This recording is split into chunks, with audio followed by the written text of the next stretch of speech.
अस्सलाम वालेकुम students.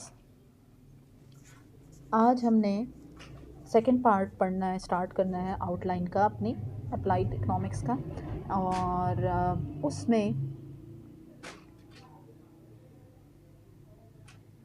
Introduction to survey research है हमारा इकोनॉमिक्स में, जिसमें हम देखेंगे कि जो सर्वे रिसर्च है उसका सर्वे का स्ट्रक्चर क्या होता है और मेथडोलॉजी क्या होती है।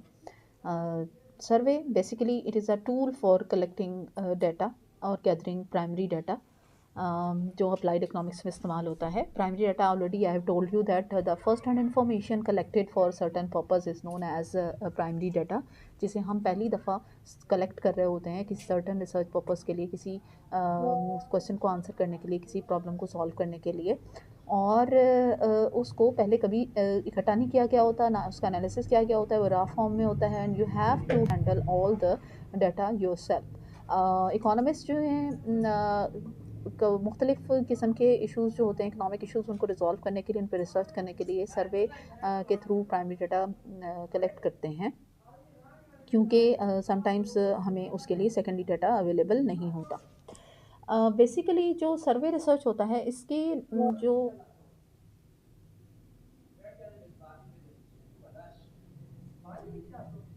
सर्वे रिसर्च होता है इसके जो ऑब्जेक्टिव्स होते हैं, यानी क्यों की जाती है basically. First of all for understanding economic behaviour such as consumption, investment, labour supply etcetera, जो भी हम बिहेवियर्स जो हैं क्योंकि चेंज होते रहते हैं और हम उनको स्टडी करते हैं, तो उसके लिए हम सर्वे करते हैं। पॉलिसी इम्पेक्ट्स को इवेलुएट करने के लिए करते हैं। समटाइम्स जो सोशल वेलफेयर के काम होते हैं या जो टैक्स इंसेंटिव्स दिए जाते हैं उनके हवाले से अगर हमें इम्पेक्ट्स देखने हैं तो हमें उसके लिए सर्वे कर सकते हैं। मैक्रो और माइक्रो इकोनॉमिक मॉडलिंग के लिए हम कर सकते हैं। और क्रॉस सेक्शनल, लॉन्गिट्यूडनल और पैनल डाटा सेट्स को कैप्चर करने के लिए हम सर्वे कर सकते हैं। सर्वे प्रोसेस में जो हमारे स्टेप्स इन्वॉल्व होते हैं, यानी सर्वे जैसे किया जाता है तो सबसे पहले हमें रिसर्च प्रॉब्लम को डिफ़ाइन करना होता है जिसके लिए हम डाटा कलेक्ट करने जा रहे हैं। रिसर्च प्रॉब्लम को डिफ़ाइन करने में हम ऑलरेडी आपको बता चुके हैं कि इसके दो हिस्से होते हैं, इसके ऑब्जेक्टिव्स एंड क्वेश्चंस, और उसके अंदर फिर हमें ऑब्जेक्टिव्स के साथ साथ की वेरिएबल्स मिल जाते हैं।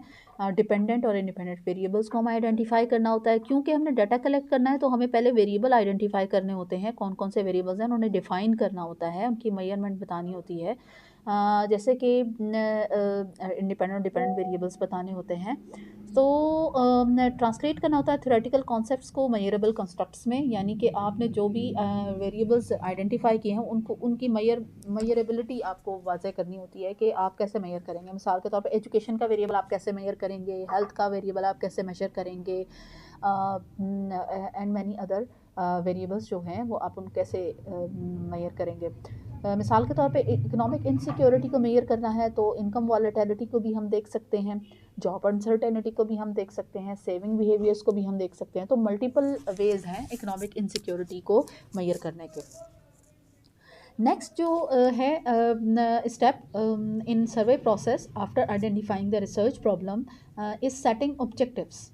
मतलब आप क्या जानना चाहते हैं, क्या एक्सप्लोर करना चाहते हैं, कौन से क्वेश्चंस हैं जिनका आप आंसर चाहते हैं और आप अपने सर्वे क्यों करने जा रहे हैं, और क्या ये एक्सप्लोरेटरी टाइप ऑफ रिसर्च होगी या एक हाइपोथेसिस ड्रिवन। एक्सप्लोरेटरी में ये होता है कि हम इस एरिया पे nothing is much known, nothing much is known, और हम उसको एक्सप्लोर कर रहे होते हैं, उसके बारे में इंफॉर्मेशन इकट्ठी कर रहे होते हैं। और हाइपोथेसिस ड्रिवन क्या होता है, इसके अंदर आपको पता है कि हमने कोई ना कोई हाइपोथेसिस या ऐसी स्टेटमेंट बनाई होती है, टेस्टेबल स्टेटमेंट होती है, जिसको हमने एक्सेप्ट या रिजेक्ट करने के लिए उसको एनालाइज करना होता है।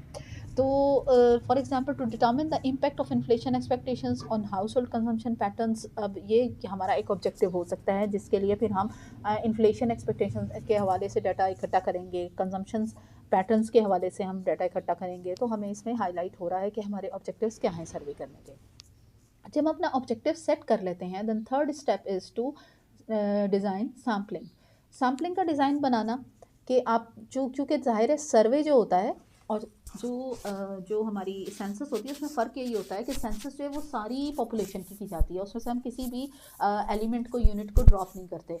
लेकिन जो सर्वे होता है बेसिकली वो सैंपल बेस्ड होता है, यानी पॉपुलेशन से हम पहले रिप्रेजेंटेटिव सैंपल ड्रॉ करते हैं और उस सैंपल से फिर हम सर्वे करके डाटा इकट्ठा करते हैं which is representative of the whole population. ठीक है, तो जैसे कि अगर मुल्क की आबादी 20 से 25 करोड़ है तो अगर हम सबका डाटा लेंगे तो वो सेंसस होगी, लेकिन अगर उस 25 करोड़ आबादी में से हम 8-10 लाख का डाटा ले रहे हैं तो वो एक सैंपल होगा और उससे हम सर्वे कहते हैं। ठीक है, क्रिटिकल कंपोनेंट जो है सर्वे रिसर्च का, जिसको हमें बड़े ध्यान से देखना पड़ता है, जो इसकी वैलिडिटी और जनरलाइजेबिलिटी को अफेक्ट करता है। यानी अभी जैसे कि मैंने आपको बताया कि रिप्रेजेंटेटिव सैंपल नहीं आप लेंगे, प्रॉपर सैंपल नहीं लेंगे तो वो पॉपुलेशन के लिए जनरलाइज नहीं हो सकेंगे और वैलिड भी नहीं होंगे। तो सैम्पलिंग डिज़ाइन में हमें पहले अपनी टारगेट पॉपुलेशन देखनी पड़ती है कि हमारा ग्रुप ऑफ इंटरेस्ट क्या है। क्या हम रूरल हाउस होल्ड्स को टारगेट करना चाहते हैं, स्मॉल बिजनेसेस हमारा टारगेटेड पॉपुलेशन है, अनएम्प्लॉयड यूथ हमारी टारगेटेड पॉपुलेशन है। तो उसके बाद हम उसका जोग्राफिक स्कोप देखते हैं, डेमोग्राफिक कैरेक्टरिस्टिक्स देखते हैं, एक्सेसिबिलिटी देखते हैं। मतलब जोग्राफिक स्कोप, हाउस होल्ड आपने कहाँ के लिए हैं, क्या आपने नेशनल लेवल के लिए हैं, प्रोविंशियल लेवल से लिए हैं, डिस्ट्रिक्ट लेवल से लिए हैं, डिवीजन लेवल से लिए हैं या सिटी लेवल से लिए हैं। तो तो इस तरह आपको ज्योग्राफिक स्कोप मिल जाता है। डेमोग्राफिक कैरेक्टरिस्टिक्स होती हैं, मतलब आप उसके अंदर कौन कौन से जो है कैरेक्टरिस्टिक्स वाले सारे शामिल कर रहे हैं। पढ़े लिखे लोग हैं, एम्प्लॉयड हैं, अनएम्प्लॉयड हैं, जो सेल्फ एम्प्लॉयड हैं, या फिर उसमें मेल हैं, फीमेल हैं, एज है वगैरह वगैरह। ठीक है, फिर जब आपकी पॉपुलेशन पता चल जाती है कि अच्छा जी अगर आपने रूरल हाउस होल्ड्स पे काम करना है तो उसके बाद आपको सैम्पलिंग फ्रेम बनाना होता है। सैम्पलिंग फ्रेम मतलब उस पॉपुलेशन में से अब आपने सैंपल जो ड्रॉ करना है वो कैसे। ठीक है, लिस्ट होती है ताकि पॉपुलेशन की पूरी लिस्ट आपको मिल जाती है।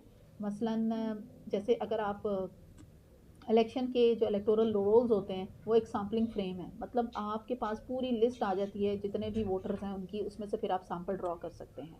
टैक्स रिकॉर्ड्स ले सकते हैं आप, या मुख्तलिफ डेटाबेस जैसे नादरा का डेटाबेस है उधर से आप यूज़ कर सकते हैं। तो आपको वहाँ से पता चल जाता है कि इलेक्ट्रोल जो आपकी पॉपुलेशन जो है वो कौन सी उसकी एलिमेंट्स कौन कौन से हैं, यूनिट्स कौन कौन से हैं। जब आपके पास वो लिस्ट आ जाती हैं तो फिर आप जो है वो उसको इस तरह से यूज़ कर सकते हैं सैंपल ड्रॉ करने के लिए। अब जब आपके पास पॉपुलेशन आइडेंटिफाई हो गई, उसकी लिस्ट आपके पास आ गई उसके मेंबर्स की, तो उसमें से फिर आपने सैम्पलिंग मेथड कौन सा यूज़ करना है सैंपल ड्रॉ करने के लिए। यानी कि अगर 1 लाख की पॉपुलेशन है तो उसमें से आपने अगर 10,000 का सैंपल लेना है तो वो आप किस तरीक़ेकार के तहत ड्रॉ करेंगे। तो सैम्पलिंग मेथड जो होगा उसमें पहला है प्रोबेबिलिटी सैम्पलिंग। प्रोबेबिलिटी सैम्पलिंग आपको पता है कि आप इसमें equal chance of being selected होता है, मतलब हर एलिमेंट ऑफ द पॉपुलेशन उसके पास इक्वल चांस होता है सिलेक्ट होने का, तो ये स्टैटिस्टिकली वैलिड है। ठीक है, ये आप लोग उसमें पहले पढ़ भी चुके हैं जो रिसर्च मेथड 2 में। तो इसमें सिंपल रैंडम सैम्पलिंग भी आती है, स्ट्रेटिफाइड सैम्पलिंग भी आती है, यानी स्टेटस बना के आप मुख्तलिफ उसके अंदर से सैंपल ड्रॉ करते हैं। क्लस्टर सैम्पलिंग भी आती है, यानी क्लस्टर्स आप में डिवाइड कर लेते हैं अपनी पॉपुलेशन को और उसमें से फिर सैंपल ड्रॉ करते हैं। और सिस्टमेटिक सैम्पलिंग भी आती है कि आप एक क्राइटेरिया रख लें कि आपने हर 10वां नंबर सेलेक्ट करना है, हर 15वां नंबर सेलेक्ट करना है, तो उस पर जो भी आता जाएगा वो आप। ठीक है, नॉन प्रोबेबिलिटी सैम्पलिंग जो होती है उसमें हर एक के पॉपुलेशन के हर यूनिट के सिलेक्शन के चांसेस इक्वल नहीं होते। ठीक है, इसे हम सिर्फ एक्सप्लोरेटरी टाइप ऑफ रिसर्च में या रिसोर्स कंस्ट्रेंट रिसर्च जिसके अंदर हमारे पास रिसोर्सेज नहीं अवेलेबल होते ज़्यादा, तो हम इसको मजबूरन इस्तेमाल कर लेते हैं। तो इस क्योंकि ज़ाहिर है ये फिर ज़्यादा रिप्रेजेंटेटिव नहीं होती ना, जो प्रोबेबिलिटी सैम्पलिंग है उसके ज़रिए जो सैंपल ड्रॉ होता है वो रिप्रेजेंटेटिव हो सकता है पॉपुलेशन का। नॉन प्रोबेबिलिटी का इतना चांस नहीं होता कि ये रिप्रेजेंटेटिव हो, क्योंकि इसमें कन्वीनियंस सैम्पलिंग आ जाती है। मतलब आपको जो जो यूनिट्स अवेलेबल हैं जो जो करीब हैं उधर से आप ले लें, या जो जो आपको एक्सेसिबल हैं उनसे आप ले लें वगैरह वगैरह। कोटा सैम्पलिंग होती है, मतलब आप कोटा मुकर्रर कर लें कि इस एरिया से इतना सैंपल लेना है, इस एरिया से इतना सैंपल लेना है। फिर स्नोबॉल सैम्पलिंग होती है कि आप अपना छोटा सैंपल लें, फिर उनसे आगे फर्दर कनेक्ट करके दूसरे लोगों से उनको सैंपल लें, फिर उनसे आगे जो कनेक्टेड लोग हैं उनसे सैंपल लें। तो ये एक आपका स्नोबॉल, मतलब कि जब स्नोबॉल रोल होता है तो वो बड़ा होता चला जाता है, तो वो तरीके का सैंपलिंग। इसके अंदर आप एक कोई प्रॉपर तरीका नहीं इख्तियार कर रहे होते, इसलिए हर सैंपल के सिलेक्ट होने का चांस नहीं होता हर यूनिट का। अच्छा, सैंपल साइज़ भी डिटरमिन करना होता है कि भाई अगर आपके पास 1 लाख की पॉपुलेशन है तो आपने उसमें से 15,000 का सैंपल लेना है, 20 का लेना है, 25 का लेना है, कौन सा फीजिबल होगा। उसके लिए हम पॉपुलेशन साइज़ को देखते हैं, मार्जिन ऑफ एरर को, कॉन्फिडेंस लेवल को देखते हैं, या फिर इसके लिए फॉर्मूला अप्लाई करते हैं सैंपल साइज़ का। नेक्स्ट चीज़ जो है इसमें आती है वो है क्वेश्चनर डिज़ाइन। मतलब अब आपने सैंपल भी ड्रॉ कर लिया पॉपुलेशन में से, अब आपने उनसे किस तरह से इंफॉर्मेशन इकट्ठी करनी है। उसके लिए अगर आप क्वेश्चनर का टूल इस्तेमाल कर रहे हैं तो वो क्वेश्चनर किस तरह का होना चाहिए, उसका स्ट्रक्चर क्या होगा। सबसे पहला तो होता है कवर पेज। जनरल स्ट्रक्चर में अगर देखें, टाइटल होगा इंस्टीट्यूशन, कंसेंट इन्फॉर्मेशन होगी कि भाई आप उनसे पहले कंसेंट लेंगे कि अब वो आपके साथ इन्फॉर्मेशन शेयर करने के लिए राज़ी हैं। फिर इंस्ट्रक्शंस होती हैं इन्यूमरेटर्स के लिए, यानी जो डाटा फिल कर रहे होते हैं, और रिस्पोंडेंट्स के लिए जो डाटा दे रहे होते हैं। फिर इसमें डिफरेंट टाइप ऑफ सेक्शंस होते हैं, जैसे सोशल डेमोग्राफिक प्रोफाइल हो सकती है, economic behaviour, income saving investment का अलग पोर्शन हो सकता है, sector specific, agriculture environment sector पे अलग अलग सेक्शन हो सकते हैं, क्वेश्चंस के एटीट्यूड एंड परसेप्शंस पे अलग अलग सेक्शन हो सकते हैं। फिर क्वेश्चन किस तरह के होंगे, मिसाल के तौर पे डाइकोटोमस क्वेश्चन हो सकता है, मतलब सिर्फ यस और नो में आंसर। जैसे do you have a bank account, तो जिसका होगा वो कहेगा यस, जिसका नहीं होगा वो कहेगा नो।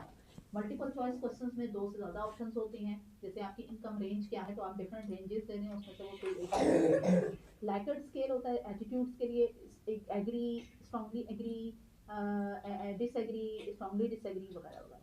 फिर ओपन एंडेड होते हैं, ये क्वालिटेटिव टाइप होते हैं, मतलब आप इसमें क्वेश्चन पूछते हैं लेकिन आंसर्स एक्सपेक्टेड आंसर्स नहीं लिखते, खाली ब्लैंक स्पेस छोड़ देते हैं, अपनी मर्जी से कोई उस पर जवाब देता है। What are your thoughts on inflation, मतलब इन्फ्लेशन के बारे में आपका क्या ख्याल है, तो आप अपनी राय का इज़हार करेंगे, आपको हम कोई चॉइसेस वहाँ पे नहीं देते। फिर क्वेश्चनर डिज़ाइन में बेहतर तरीका क्या होता है कि बाइस्ड क्वेश्चंस नहीं होने चाहिए, मतलब आप कोई ऐसा सवाल जिसका आंसर की तरफ इंक्लिनेशन आपकी मर्जी का जा रहा हो। लीडिंग क्वेश्चन नहीं होने चाहिए जिसमें आप खुद से डायरेक्ट कर रहे हो कि आप इस तरह का आंसर दें। न्यूट्रल और सिंपल लैंग्वेज होनी चाहिए। सीक्वेंस ऐसे होनी चाहिए कि पहले आसान क्वेश्चन होने चाहिए, फिर डीपर होने चाहिए, और फिर दोबारा से आप लाइट की तरफ आते हैं, और लॉजिक को स्किप करें जहाँ पे भी एप्लीकेबल। अच्छा, अब आपका जब सैंपल भी तैयार हो गया, उसके बाद आपने क्वेश्चनर भी डिज़ाइन कर लिया। अब आपको पायलट टेस्टिंग करनी है, मतलब एक छोटा सा टेस्ट सर्वे करना है ताकि चेक कर सके कि आपका क्वेश्चनर ठीक है, उससे जो इन्फॉर्मेशन आप चाह रहे हैं उतनी मिल रही है, इसमें कोई इम्प्रूवमेंट की जगह तो नहीं है। उसके लिए आप पायलट टेस्टिंग करते हैं, यानी आप 10 से 20 या 30 रिस्पोंडेंट्स के साथ वो क्वेश्चनर फिल करवाते हैं, और फिर देखते हैं, फीडबैक लेते हैं कि आपके क्वेश्चंस की लेंथ, उनकी क्लैरिटी, उनका रिस्पॉन्स एक्यूरेसी ठीक है या नहीं, या क्वेश्चंस को रिवाइज करने की ज़रूरत है, उनकी तरतीब चेंज करने की ज़रूरत है, कुछ क्वेश्चन ड्रॉप करने या कुछ नए क्वेश्चन ऐड करने की ज़रूरत है, तो वो चीज़ आपने इसमें देखनी होती है। फिर सर्वे एडमिनिस्ट्रेशन के डिफरेंट तरीके हैं, फेस टू फेस इंटरव्यूज भी हो सकते हैं, इसमें हाई रिस्पॉन्स रेट होता है, ज़ाहिर है बंदा आपके सामने है, और कॉम्प्लेक्स क्वेश्चन के आंसर आप आसानी से ले सकते हैं, लेकिन इसमें ये कॉस्टली भी है और टाइम कंज्यूमिंग भी है। टेलीफोनिक इंटरव्यूज जो हैं ये फास्टर होते हैं, कॉस्ट इफेक्टिव है, जाहिर है इस पर आपको ट्रैवलिंग नहीं करनी पड़ती, requires up to date contact information, लेकिन इसमें ये होता है कि आपके पास जो रिस्पॉन्डेंट है उसका contact information up to date होना चाहिए ताकि आपका रास्ता हो सके। फिर ऑनलाइन सर्वेज होते हैं, ये बहुत सस्ते होते हैं, स्केलेबल होते हैं, जैसे गूगल फॉर्म आप बना लें, लेकिन इसमें बायसनेस का रिस्क होता है कि जिनको नहीं काम करना आता, ये फॉर्म नहीं फिल करने आते, वो किसी और से करवा लेंगे, या उनको समझ नहीं आएगी तो वो सारे क्वेश्चंस के आंसर नहीं करेंगे वगैरह वगैरह। और सेल्फ एडमिनिस्ट्रेटर होते हैं, पेपर और डिजिटल, मतलब कि आप स्कूल कॉलेजेस के अंदर फॉर्म्स के अंदर जाके जो हैं वो फिल करवाएं, उनको जाके गाइड करें पहले, और फिर उनसे वन बाय वन फिल करवाएं, लेकिन इसके लिए इंस्ट्रक्शंस फॉलो करनी पड़ती हैं। अच्छा, इसमें एथिकल कंसिडरेशंस भी होती हैं। एथिकल कंसिडरेशंस क्या है हमारी, कि इनफॉर्म्ड कंसेंट होते हैं, यानी आपने बताना होता है कि आप डाटा किस मकसद के लिए ले रहे हैं, उसमें क्या रिस्क हो सकते हैं, और आप की इंफॉर्मेशन कहीं इस्तेमाल हो सकती है, यानी उस कॉन्फिडेंशियलिटी आपने बतानी होती है कि आइडेंटिटी आप रिवील नहीं करेंगे। एथिकल अप्रूवल आपको लेना पड़ता है, और इस डिसेप्शन से आपने अवॉइड करना होता है। ठीक है, तो ये बेटा हाफ आपका आज हो गया है, कल हम इसी लेक्चर को कंप्लीट करेंगे, और जो इसके बाकी पॉइंट्स हैं उन्हें कवर अप करेंगे। ओके, अल्लाह हाफ़िज़।